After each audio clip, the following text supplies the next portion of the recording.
క్రీస్తునందు ప్రియమైన సహోదరి సహోదరులకు యేసుక్రీస్తు నామములో శుభములు. దేవుని యొక్క మహిమ మీ మీద ప్రకాశించునుగాక. ఈరోజు దేవుడు మనకిచ్చిన మాట హెబ్రీయులకు రాసిన పత్రిక 5వ అధ్యాయం 5వ వచనం. అటువలే క్రీస్తు కూడా ప్రధాన యాజకుడు అగుటకు తన్ను తానే మహింపరచుకోలేదు కానీ నీవు నా కుమారుడవు, నేను నిన్ను కనియున్నాను అని ఆయనతో చెప్పిన వాడే ఆయనను మహిమపరచను. ఈ మాటలు మనం హెబ్రీయులకు రాసిన పత్రికలో చూస్తున్నాము.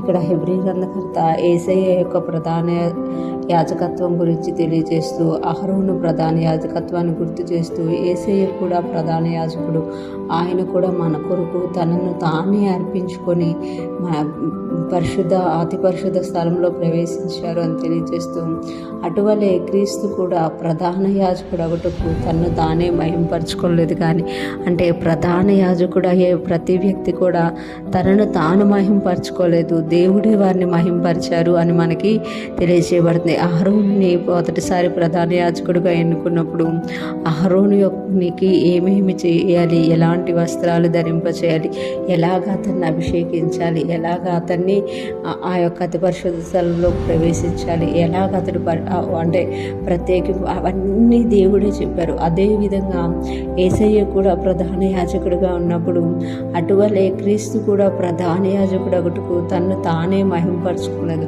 అంటే యేసయ్య ప్రధాన యాజకుడిగా వచ్చినప్పుడు నేనే ప్రధాన యాజకుడు అని యేసయ్య చెప్పకూడదు కానీ, యేసయ్య ఎప్పుడైతే రూపాంతర కొండ మీదకి వెళ్ళినప్పుడు బాప్తిస్మం తీసుకుంటున్నప్పుడు దేవుని స్వరమే పైనుండి వినబడింది అనమాట.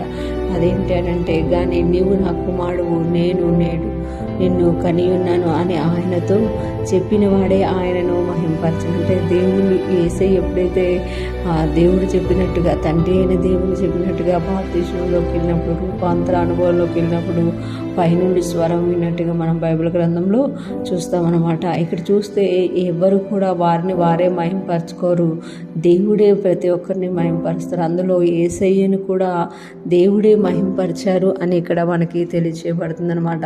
ఏంటంటే ప్రధాన యాజకుడిగా యేసయ్య ఏర్పరచబడినప్పుడు యేసయ్య తనను తాను ప్రధాన యాజకుడిగా తన్ను తానే బలిగా అర్పించుకుంటూ అతి పరిశుద్ధ స్థలంలోనికి వెళ్తున్నప్పుడు యేసయ్య చెప్పుకోలేదు కానీ దేవుడే, ఇతడు నా ప్రియ కుమారుడు, నిన్ను ఇతన్ని కని ఉన్నాను అని దేవుని స్వరం వినిపించి యేసయ్యను మహింపరిచినట్టుగా మనం ఇక్కడ చూడగలం అనమాట. అంటే మహిమపరచువాడు దేవుడే అనమాట. తండ్రి అయిన దేవుడు అందరినీ కూడా ఒకేలాగా చూస్తున్నారు అని మనకి ఇక్కడ తెలియజేయబడుతుంది. ఈరోజు ఫ్రెష్ వింటున్న ప్రతి ఒక్కరు జ్ఞాపకం చేసుకోవాలి, మన కొరకు తనను తానే అర్పించుకొని ప్రధాన యాజకుడుగా యేసయ్య అతి పరిశుద్ధ స్థలంలో ప్రవేశించి మన యొక్క పాపాలన్నిటి నుండి మనకు విడుదల కలగజేసి దేవుడు తను మహింపరిచారు. ఎంతగా మహింపరిచారంటే, అందుకే యోహాను సువార్తలో యేసయ్య అంటారు కదా, మొదట నీ యొద్ద ఉండినప్పుడు నాకు ఏ మహిమ ఉండదో అదే మహిమ నాకు దయచేయండి, అదే తండ్రి కుడి పార్శ్వమున యేసయ్య కూర్చొని ఉంటా. ఈరోజు ఫ్రెష్ మనం వింటున్న ప్రతి ఒక్కరూ జ్ఞాపకం చేసుకోవాలి, మనల్ని మనము గొప్ప చేసుకోవడం, మనల్ని మనం ఇతరులకు చూపించుకోవాల్సిన అవసరం లేదు. ఎప్పుడైతే మనం దేవుడు చెప్పినట్టుగా దేవుడిచ్చిన పనిని చేస్తామో దేవుడే మనల్ని మహిమపరిచేవారుగా ఉన్నారన్నమాట. ఈ లోకంలో మనల్ని ఎవరు తక్కువ చేసినా, ఈ లోకంలో ఎవరు మనల్ని గుర్తించకపోయినా, మనం దేవుడు చెప్పిన పని చెప్పినట్టుగా చేసినప్పుడు దేవుడు మనల్ని మహిమపరిచేవారుగా ఉన్నారు. ఆ రోజుల్లో అహరోను విషయంలో దేవుడు అదే విధంగా చేశారు, తన సొంత కుమారుడైన యేసయ్య విషయంలో అదే చేశారు.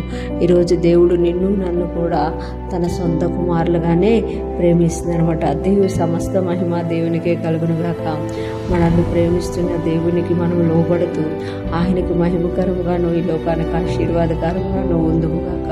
ఆమేన్.